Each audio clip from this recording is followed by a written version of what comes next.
How do you cope with all of the terrible things going on in the world? Purple Wave 13 said, I've been struggling to find fulfilling things in my life. Being a dad is definitely a blessing, but in the back of my mind I always have this huge guilt. Just look at the images of the houses and families in Syria. It's not fair. Thanks for Thork said, it hasn't been fair for as long as humanity has existed. The times we live in have the highest average quality of life ever. Don't get wrapped up in thinking you can't enjoy yourself because someone else is suffering. There will always be suffering, but you only have one life. I bet you those people suffering would want you to enjoy and appreciate the privileges you have, rather than sulk over their plight. Do good in your community. Be a nice person. Raise your children to be good people. Focus on what you can do. Franny Danconia said, saved me from typing this as well, though you said it better than I would have. The average person lives like a literal queen or king from 150 years ago.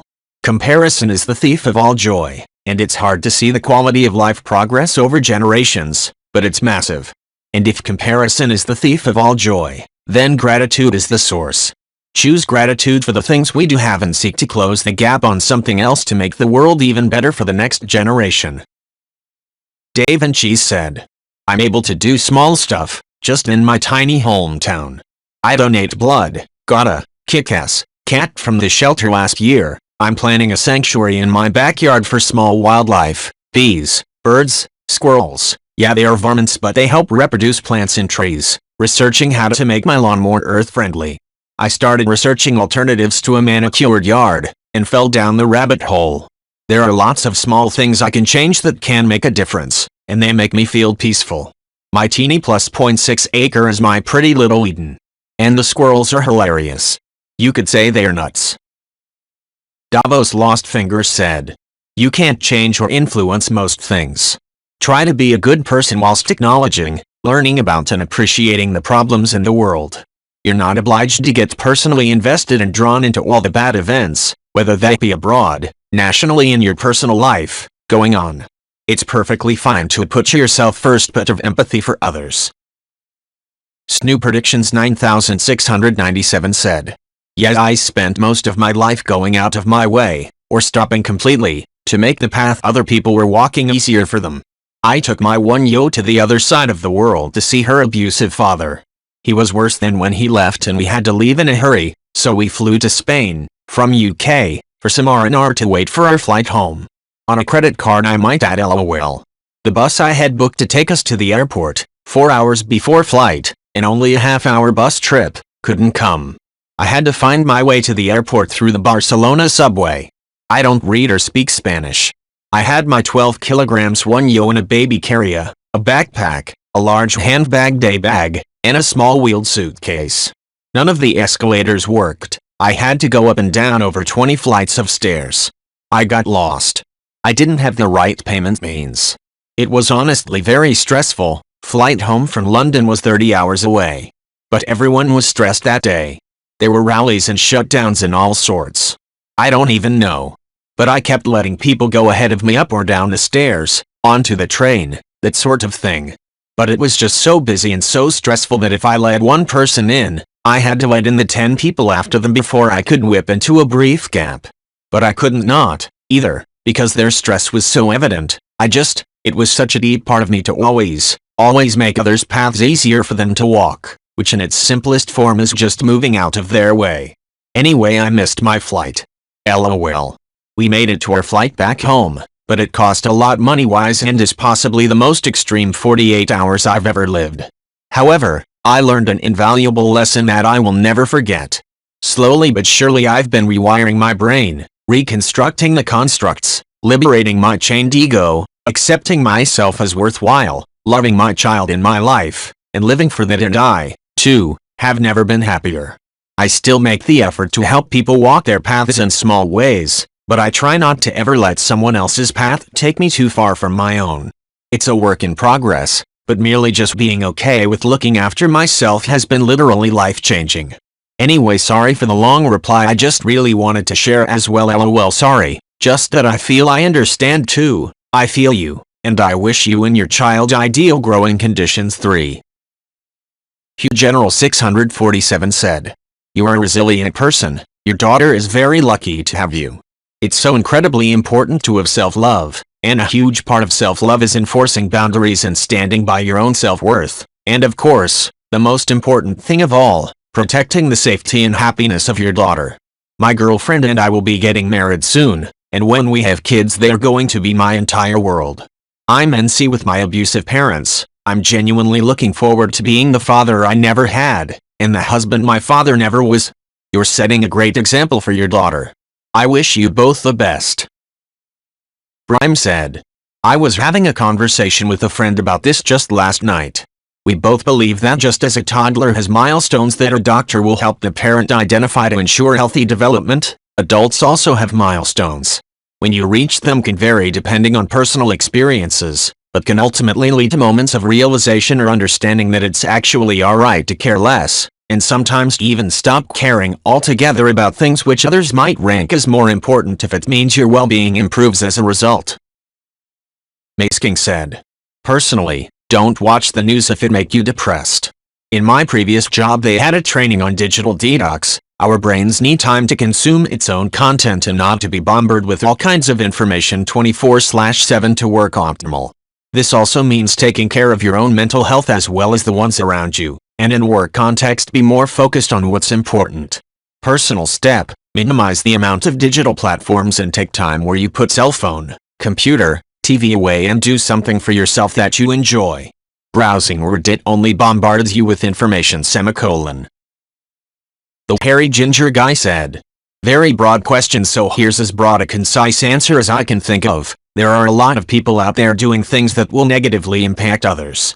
They make decisions to do those things based on limited information and with variable levels of empathy.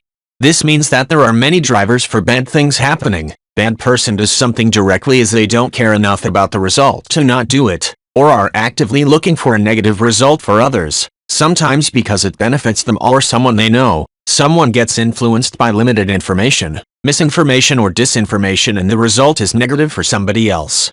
The easiest ways for us to stop a cascade of increasingly more negative actions is to become better at identifying good, complete information as a society for all decision-making, and to just care more about the consequences of society's decisions where we can influence them. Democracy, and by that I mean a truly representative democracy fed by well-informed voters, is a great way to combat this downward spiral. The difficulty is building and sustaining real representative democracies while there are so many powerful people that personally gain in destabilizing them. A 57,782 said, so if I can't change or influence most things, who can and why are they doing bad things and what's to stop them from dominating the world with it? I can't help but feel like this is a really self-important way of looking at things. Very few of us are so influential that if we're not there, people aren't going to be able to stop someone from dominate the world. One way or another, you're not going to be able to change or influence most things, simply because let's face it, there's a lot of things out there. Really, how many issues are out there that you don't even know about? Taking the time to learn about them all would probably leave you with very little time to actually do anything about them. There are only so many hours in a day. Just Jivemi Enemy said, I relate to this so much. I usually repress my emotions a lot. I find it really hard to discuss my problems and emotions with my friends, since even I can't understand what's going on inside my head sometimes, and if they ask me if anything's wrong I just hit them with the classic I'm just tired. A few months ago I started writing things that bothered me in a Word document that has since turned into a kind of diary, and it really helps me to deal with my insecurities, fears, etc. I should have started doing this a lot sooner. I could have made this last year a bit more bearable. Bernazola said, that is super annoying. Google puts those in based on your interests. Mine are all about space, so while it's still news, it's more like James Webb Space Telescope passes key milestone instead of breaking news. We're all going to die tomorrow. Maybe if you can't get rid of them, you can at least get stories like, breaking news, puppies are still cute. Edit, I just turned mine off. I'm on a Samsung phone looking at Google on Chrome. On your home page go to the 3 horizontal bars on the far to left of the page. Then open Settings. It should bring you to Search Settings. The second heading down from the top says Discover. There are 2 options. Select the second one that says Don't Show on Homepage, scroll to the bottom and press Save. All done. Utayangu said. Local news has the wholesome news, though. Like a teenager that takes his 80-year-old neighbor on a trip to the city he grew up in, a cute dog that is helping people, or a person that saves hedgehogs. Local news doesn't have to cover the horrible news of the world so they can focus on local things. Is it very important to know about? No. But it can definitely be a good balance to the negativity of world news. Flowing has said. This worked wonders for me. I took it a step further though, not every few days, just forever. I don't watch the news anymore, or TV for that matter, and only listen to podcasts that I like, or read articles about stuff I want to read. No more waking up to killings here or natural disasters there. Sure, I sometimes get weird looks when I don't know about an event that everyone is talking about, but I don't give a crap and ask them not to share. It won't change a thing. Dynasty 2201 said. It's just a constant negative fucking spin on everything. Something like 70% of UK's adults have now been vaccinated. This is incredible news. Absolutely incredible. But now let's go to whiny McFuckturd, who's a mother, who says we're not doing enough vaccinations because their cancer-ridden grandmother couldn't get to bed in the hospital and died. Why can't they just be fucking positive in the news? L0 said. Yeah, there's a line there. You don't want to bury your head in the sand, you want to know conditions that exist for other people. However, you also can't get worked on up shit that you have no effect on. We can all do our part to make every day a little bit better, and for some that might just be not calling people whiny fucktards. Not everyone can fix every problem they see on the news, but ignoring it like many or my friends do doesn't help either. For some, I agree, just unplug every few days. The news doesn't move that fast, although the 24-hour news cycle might want you to think it does. FTC 7719 said. Of all of the many tests that have been run, I'm not sure if this is something that has been looked into. I'll ask the neurologist if this is something we can look into. If not, it's been a mystery. My CKA is always elevated, so I have to be really careful of it. I also already have stage 3 chronic kidney disease, so it's like walking a tightrope to just get normal everyday activities done. The muscle pain is constant. I go through a university health network, so at least I have some really good specialists at my disposal. I really appreciate your comment. It would be so nice to get some of my life back. Everyone else seems to be out of ideas. Straight up awful said. Basically, you have to detach yourself emotionally from those types of things that are not affecting you, or people you know about. You can be supportive of people going through a bad time, but ultimately, it's not your emotional baggage to handle. You can't save the whole world, nor can you take care of the people you love if you always attach yourself to things not of your concern. Purple Wave 13 said. I've always been a very empathetic person. I hate injustice. Since I was a kid, I daydreamed about how if I was a superhero I would basically overthrow the whole world and make everyone get their shit together and help each other. I know it's dumb, but even as a kid it gave me a little comfort. Now as an adult it makes me sad knowing that there are billionaires out there who could be this hero, but they just sit back and go on casual space trips and shit. Silver Fox 762 said. My dad worked in the US intelligence community from 1950 until 1990 when he retired. When I had a similar situation in the 1980s, he said something profound, that I'm probably paraphrasing, but I feel like I remember it verbatim. The wheels are always 2 or 3 days from coming off. Everywhere and always. The difference is you're paying attention. You cannot internalize all the injustice in the world or you'll go mad. Do what you can each day to make the world a better place, even if it's just telling someone you love them and you can sleep at night knowing you have done more than most of the people on the planet. This gem has kept me sane for the last 35-40 years. I hope it helps you. Mango Schnitzel said. I feel the exact same. I just can't comprehend why some people are so hateful, selfish, ignorant, or cruel. It's so easy to be kind and caring, to want to do good, help and share, and treat others with respect and dignity. Plus, it makes you feel great yourself. I wish I was a billionaire. I would love to be a professional philanthropist and make other people's lives easier. I'm not a materialistic person and always like giving more than receiving, because I get so much joy from the way someone's face lights up when you're doing something nice for them. It would be amazing to be able to lift someone out of shitty circumstances, or have the ability to pay for someone's medical treatment with basically pocket change. I wish I could permanently change someone's world for the better. Ask for me said. But it is all of my concern. The decisions our government makes affect the future for my children. The rise in Asian hate affects my best friend and her boys. The videos of cops taking 17-year-old black boys is more proof I need to worry about the safety of my sister's children. The constant arguing about whether vaccines are dangerous or not continues to put my son at risk and makes our future as a whole in question. Climate deniers slow any progress we might make and TE is running out for all of us. It's all my concern. It's all our concern. I feel like people are spending time trying to hide from issues, giving themselves an out by saying we can't do anything when in fact if we all stopped turning off the news and started actually actively inconveniencing our representatives we might actually get the things that truly concern us to be put on the short list for solving. Ishildna said. I have worked out a system after a decade of working in social services and generally being very emotionally involved. I pick 3-5 things that I feel are pertinent, impacts the most people, impacts me, and is something I can use any privilege I have for. I also pick issues occurring close to me, not from the US, because I'm more likely to be affecting change. Then I work out how much time, money, and energy I want to be spending on these issues. How much should I give to mutual aid? How many campaigns to sign or emails to write? Volunteering? Doing my own readings? Talking to friends and colleagues? Anything that's not part of this list. If I find myself being pulled or pressured into reacting, I'll review briefly and decide whether I have space to mentally take on the load. Has worked well for me so far. Chikazi said.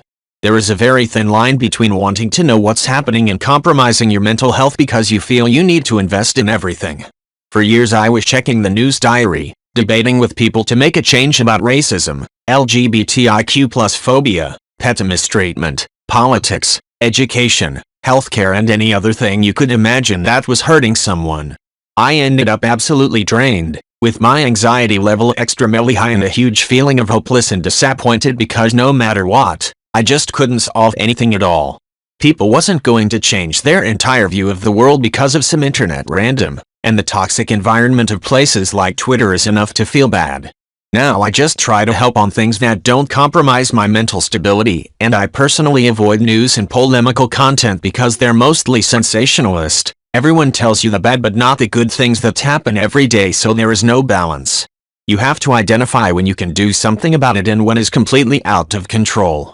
And maybe it sounds harsh, but it's not good for you to be emotionally invested in the things you can't change. Weird John said. I would argue that the internet, while it can be a world-changing tool, is really an awful place to try to change things. Get involved at a local level, see if there are any local groups dedicated to making the changes you want to see. If there isn't one for an issue you're passionate about, then try to start your own. For example, if you care about cleaning up litter at your local park, you can start a Facebook group event and invite people you know. Not in a Facebook? Design and print some flyers and stick those up around town. Don't have your own computer or printer? Go to the local library and use theirs. Ask for help or look it up online if you're not sure how to design a flyer. Meet at the same day and time each week to spend an hour cleaning. Have some extra supplies on hand in case people ask what you're doing so they can jump in if they want. Eventually something like this can grow and build momentum and boom. You're making a change in your town. Nithurvex said. Turning off the news and deleting social media. It's just rage porn. It condenses all the shit of the world and tells you who to be mad at for it, while people profit off the gullibility of idiots. Reddit is good for this. Just never go to r/all, unsub from all default subreddits, and curate your own experience to be a positive one. Live in real life. Walk in the park, go visit a local small restaurant, and hug your family. The world isn't as bad as you think. Take time to appreciate it. Anti-Lame Dame said. Things that work for me.